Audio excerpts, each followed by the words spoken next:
ये आखिर ऐसा क्यों हुआ? क्यों देवेंद्र फडणवीस इस्तीफा देना चाहते हैं? क्योंकि उन्होंने महाराष्ट्र में हार की जिम्मेदारी ली है।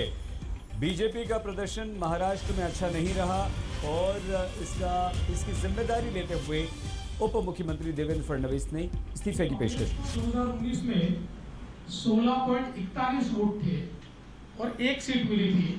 16.41 से इस बार उनका प्रतिशत हो गया 17, यानी आधा % बढ़ा और उनकी सीटें 13 हुई है। तो अगर हम लोग कुल मिलाकर ये सारी चीजें देखें तो मैं ऐसा कह सकता हूं कि भारतीय जनता पार्टी को और एनडीए को या महायुति को लोगों ने अच्छे वोट दिए हैं, लेकिन पॉलिटिकल अर्थमेटिक इस प्रकार का रहा कि हमारे खिलाफ के वोट ये बड़े पैमाने पर कंसोलिडेट हुए और इसका परिणाम मैं अगर बीजेपी का विचार करूं तो हमारी 8 सीटें ऐसी है कि जो 4% से भी कम वोटों से हारी है। करीब 6 सीटें ऐसी है जिसमें 30,000 से कम मार्जिन से हम हारे हैं और 2,000 से 4,000 से 6,000 से हारने वाली भी सीटें हमारी है। तो मुझे ऐसा लगता है कि ये जो कंसोलिडेशन है इसको हम रोक नहीं पाए। कुल मिलाकर अगर हम इसका थोड़ा एनालिसिस भी करें तो महाराष्ट्र में महाविकास आघाड़ी की 3 पार्टियों के साथ साथ हमको एक नैरेटिव के साथ भी लड़ना पड़ा और फडणवीस ने इस्तीफे की पेशकश की है। ये आखिर ऐसा क्यों हुआ? क्यों देवेंद्र फडणवीस इस्तीफा देना चाहते हैं? क्योंकि उन्होंने महाराष्ट्र में हार की जिम्मेदारी ली है। बीजेपी का प्रदर्शन महाराष्ट्र में अच्छा नहीं रहा और इसकी जिम्मेदारी लेते हुए उप मुख्यमंत्री देवेंद्र फडणवीस ने इस्तीफे की पेशकश की। 2019 में 16.41 वोट थे और एक सीट मिली थी। 16.41 से इस बार उनका प्रतिशत हो गया 17, यानी आधा % बढ़ा और उनकी सीटें 13 हुई है। तो अगर हम लोग कुल मिलाकर ये सारी चीजें देखें तो मैं ऐसा कह सकता हूं कि भारतीय जनता पार्टी को और एनडीए को या महायुति को लोगों ने अच्छे वोट दिए हैं, लेकिन पॉलिटिकल अर्थमेटिक इस प्रकार का रहा कि हमारे खिलाफ के वोट ये बड़े पैमाने पर कंसोलिडेट हुए और इसका परिणाम मैं अगर बीजेपी का विचार करूं तो हमारी 8 सीटें ऐसी है कि जो 4% से भी कम वोटों से हारी है। करीब 6 सीटें ऐसी है जिसमें 30,000 से कम मार्जिन से हम हारे हैं और 2,000 से 4,000 से 6,000 से हारने वाली भी सीटें हमारी है। तो मुझे ऐसा लगता है कि ये जो कंसोलिडेशन है इसको हम रोक नहीं पाए। कुल मिलाकर अगर हम इसका थोड़ा एनालिसिस भी करें तो महाराष्ट्र में महाविकास आघाड़ी की 3 पार्टियों के साथ साथ हमको एक नैरेटिव के साथ भी लड़ना पड़ा और फडणवीस ने इस्तीफे की पेशकश की है। ये आखिर ऐसा क्यों हुआ? क्यों देवेंद्र फडणवीस इस्तीफा देना चाहते हैं? क्योंकि उन्होंने महाराष्ट्र में हार की जिम्मेदारी ली है।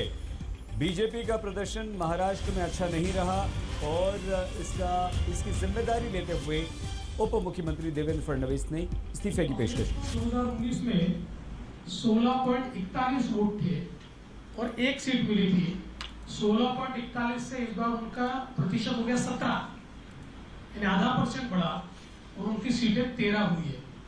तो अगर हम लोग कुल मिलाकर ये सारी चीजें देखें तो मैं ऐसा कह सकता हूं कि भारतीय जनता पार्टी को और एनडीए को या महायुति को लोगों ने अच्छे वोट दिए हैं, लेकिन पॉलिटिकल अर्थमेटिक इस प्रकार का रहा कि हमारे खिलाफ के वोट ये बड़े पैमाने पर कंसोलिडेट हुए और इसका परिणाम मैं अगर बीजेपी का विचार करूं तो हमारी 8 सीटें ऐसी है कि जो 4% से भी कम वोटों से हारी है। करीब 6 सीटें ऐसी है जिसमें 30,000 से कम मार्जिन से हम हारे हैं और 2,000 से 4,000 से 6,000 से हारने वाली भी सीटें हमारी है। तो मुझे ऐसा लगता है कि ये जो कंसोलिडेशन है इसको हम रोक नहीं पाए। कुल मिलाकर अगर हम इसका थोड़ा एनालिसिस भी करें तो महाराष्ट्र में महाविकास आघाड़ी की 3 पार्टियों के साथ साथ हमको एक नैरेटिव के साथ भी लड़ना पड़ा और फडणवीस ने इस्तीफे की पेशकश की है। ये आखिर ऐसा क्यों हुआ? क्यों देवेंद्र फडणवीस इस्तीफा देना चाहते हैं? क्योंकि उन्होंने महाराष्ट्र में हार की जिम्मेदारी ली है। बीजेपी का प्रदर्शन महाराष्ट्र में अच्छा नहीं रहा और इसकी जिम्मेदारी लेते हुए उप मुख्यमंत्री देवेंद्र फडणवीस ने इस्तीफे की पेशकश की। 2019 में 16.41 वोट थे और एक सीट मिली थी। 16.41 से इस बार उनका प्रतिशत हो गया 17, यानी आधा % बढ़ा और उनकी सीटें 13 हुई है। तो अगर हम लोग कुल मिलाकर ये सारी चीजें देखें तो मैं ऐसा कह सकता हूं कि भारतीय जनता पार्टी को और एनडीए को या महायुति को लोगों ने अच्छे वोट दिए हैं, लेकिन पॉलिटिकल अर्थमेटिक इस प्रकार का रहा कि हमारे खिलाफ के वोट ये बड़े पैमाने पर कंसोलिडेट हुए और इसका परिणाम मैं अगर बीजेपी का विचार करूं तो हमारी 8 सीटें ऐसी है कि जो 4% से भी कम वोटों से हारी है। करीब 6 सीटें ऐसी है जिसमें 30,000 से कम मार्जिन से हम हारे हैं और 2,000 से 4,000 से 6,000 से हारने वाली भी सीटें हमारी है। तो मुझे ऐसा लगता है कि ये जो कंसोलिडेशन है इसको हम रोक नहीं पाए। कुल मिलाकर अगर हम इसका थोड़ा एनालिसिस भी करें तो महाराष्ट्र में महाविकास आघाड़ी की 3 पार्टियों के साथ साथ हमको एक नरेटिव के साथ भी लड़ना पड़ा और फडणवीस ने इस्तीफे की पेशकश की है। ये आखिर ऐसा क्यों हुआ? क्यों देवेंद्र फडणवीस इस्तीफा देना चाहते हैं? क्योंकि उन्होंने महाराष्ट्र में हार की जिम्मेदारी ली है। बीजेपी का प्रदर्शन महाराष्ट्र में अच्छा नहीं रहा और इसकी जिम्मेदारी लेते हुए उप मुख्यमंत्री देवेंद्र फडणवीस ने इस्तीफे की पेशकश की। 2019 में 16.41 वोट थे और एक सीट मिली थी। 16.41 से इस बार उनका प्रतिशत हो गया 17, यानी आधा % बढ़ा और उनकी सीटें 13 हुई है।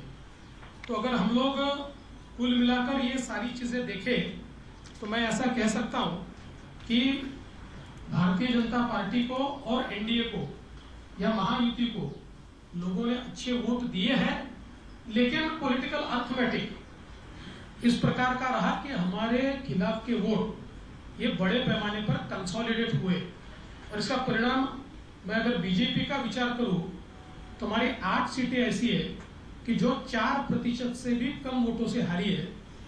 करीब 6 सीटें ऐसी है जिसमें 30,000 से कम मार्जिन से हम हारे हैं और 2,000 से 4,000 से 6,000 से हारने वाली भी सीटें हमारी है। तो मुझे ऐसा लगता है कि ये जो कंसोलिडेशन है इसको हम रोक नहीं पाए। कुल मिलाकर अगर हम इसका थोड़ा एनालिसिस भी करें तो महाराष्ट्र में महाविकास आघाड़ी की 3 पार्टियों के साथ साथ हमको एक नरेटिव के साथ भी लड़ना पड़ा और फडणवीस ने इस्तीफे की पेशकश